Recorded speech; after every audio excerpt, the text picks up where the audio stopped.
Well, I think today marks day 47 of my adventure and journey into this War Thunder game. And I'm starting to make progress in flying the airplanes, which is what I really got into this game originally for.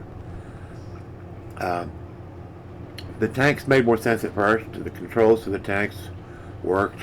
I never enjoyed the mouse keyboard style of controlling the airplanes, and I still don't really, but it's starting to. I can live with it. I can make it work. I just don't enjoy it. It doesn't seem realistic to me. But anyway, enough of that. I've fussed about that in a previous video. But I'm starting to figure out how to do the game the way they want you to play it. Things are starting to gel a little bit. I think eventually I'll be a better fighter pilot than I am a tank driver, but I do love them both. I enjoy it. Here's just some brief little footage of me messing around. This Russian biplane that comes with the Russian starter pack is actually really fun. Here's the P-36 that comes with the American starter pack, and I found it to be more or less useless. I still fly it, and it was the very first one I did a custom skin for. But I haven't had much luck with it. I'm probably trying to use it as a dogfighter instead of a boom and zoom, and we see how that works out. Not very good.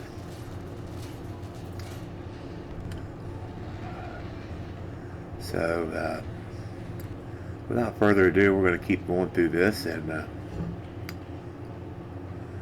try to learn every day. Try to get a little better every day.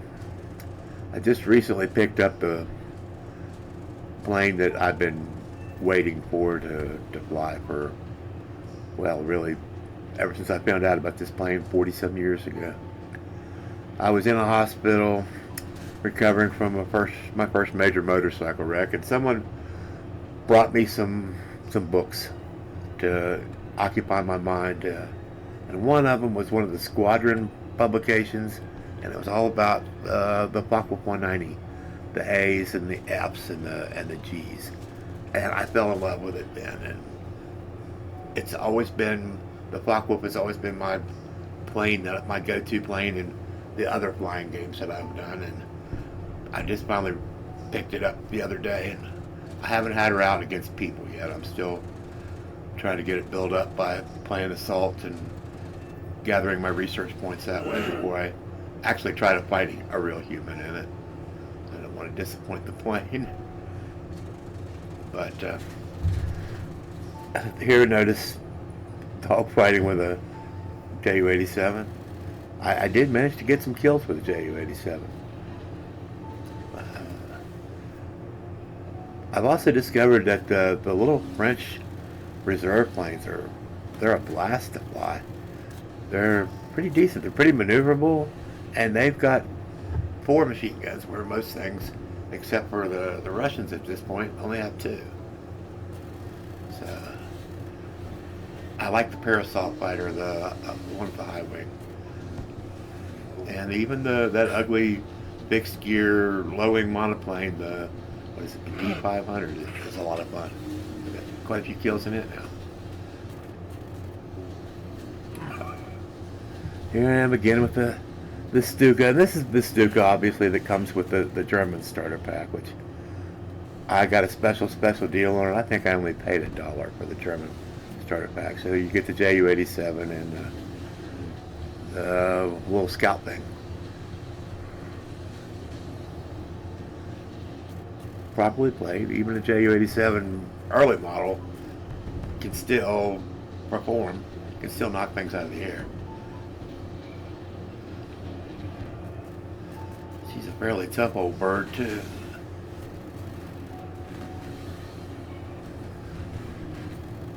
Notice here I'm lugging around a 1,000-pound bomb right there.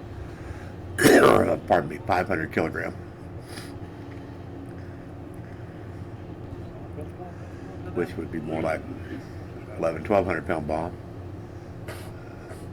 And there we had a midair, lost the engine and the propeller.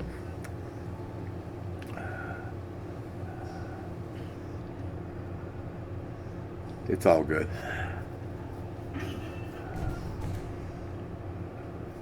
But I continue to strive to at least achieve mediocrity in this game. Will I ever be good? I really doubt it. Will I ever even be average? I really doubt it. But I'm having fun. I'm getting to enjoy these historical vehicles that on and off I've been reading about and studying and thinking about most of my life. I had the privilege of knowing a lot of World War II veterans growing up. As I was born in '62, I was kind of the tail end of the baby boomers, and between knowing my own people in my own family that served and my friends from high school and stuff, lots of them, their fathers and grandfathers served, and just getting a chance to talk to these people. My wife's grandfather actually was a ball turret gunner in a B-17 in the 8th Air Force. He had some really interesting stories. He received Distinguished Flying Cross for destruction of ME-109s and Focke-Wulf 190s. Pretty amazing guy. Loved talking to him. I wish I would have had a longer chance to get to know him before he passed on. Not long after we got together. But here's to Bill Ireland and his generation, the so-called the greatest generation ever. And maybe they were.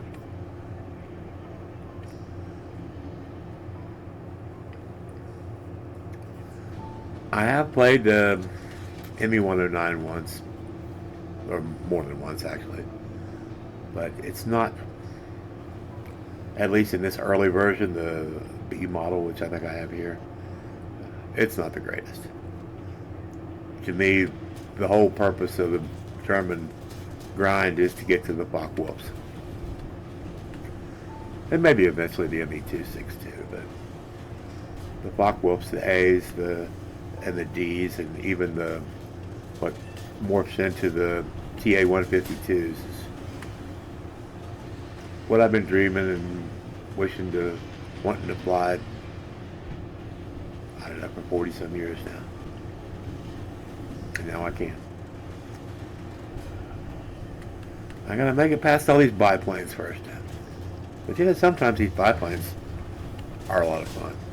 And they can do tricks that the more modern planes can't do. They get by with stuff.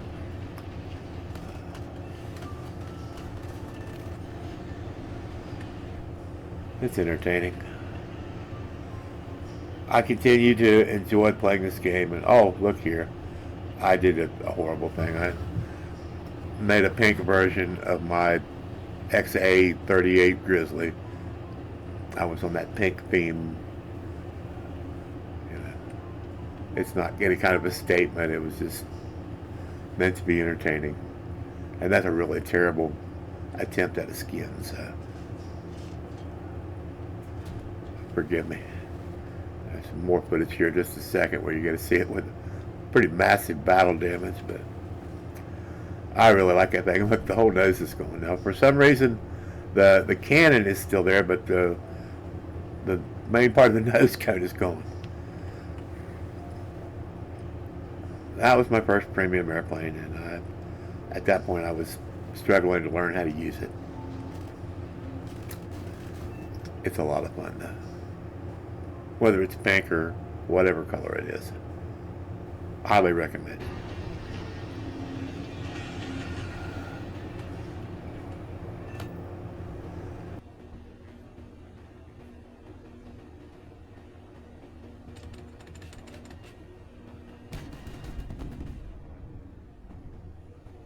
And that 50 millimeter cannon, which is going to be in an upcoming video project I'm working on. Tentatively, the big guns in aerial war thunder. some kind of name like that. I have the P108 Italian with the 102 millimeter cannon. I have the Grizz here with the 75. I have the KI 109 Japanese twin engine thing, was a lot like the Grizzly. The gun in that thing is actually pretty amazing. I have, of course, the HS 129, the so-called Duck with the 75 millimeter cannon. I'm forgetting something, and I'm still working towards getting the the PBJ version of the B25 that has the 75 millimeter gun in it. Yeah, I want to do just one whole video of nothing but footage of the big gun planes scoring kills with those cannons, which in even arcade mode against humans is fairly brutal. Something with more than one engine and people just lock onto it like it's like starts a feeding frenzy. Just more footage of the Grizz there. I haven't actually played it in real combat against people, but a couple times. Most of this footage is shortly after I got it, just trying to figure out how to make old girl work. And she's got a decent bomb load at up to 2,000 pounds and 400 or 500 pound bombs. The 75 millimeter cannon, and then 6 more 50 caliber machine guns. She's fairly fast, and for a big old girl, she's fairly maneuverable. This is just test flight footage of me trying to figure out how the gun hit. That was a pretty nice hit. That was fairly gratifying.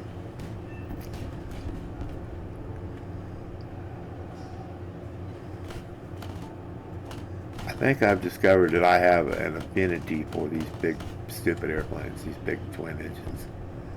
The Italian Beretta 88. I haven't got an ME-110 yet. The so-called Zerstor, which is, I think, my butchering of the German word for destroyer. A nice crash into the water there.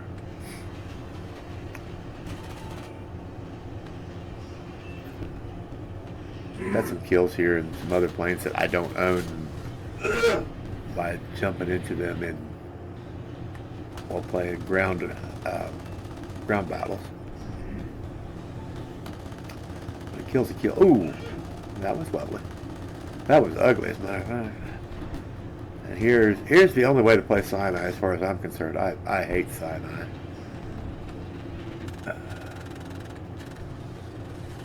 The only way to play it is from the air.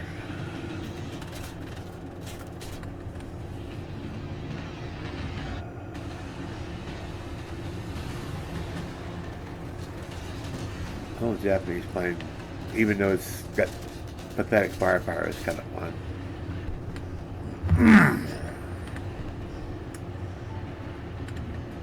There's a lot of underplayed, fairly decent planes in this game, I'm discovering.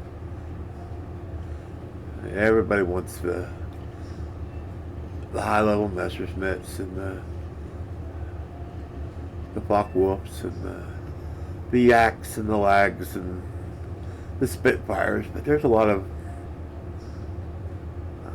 overlooked planes that are probably pretty enjoyable to try. And I continue to kind of search out things that are maybe slightly off the beaten path a little bit. It's kind of my style anyway.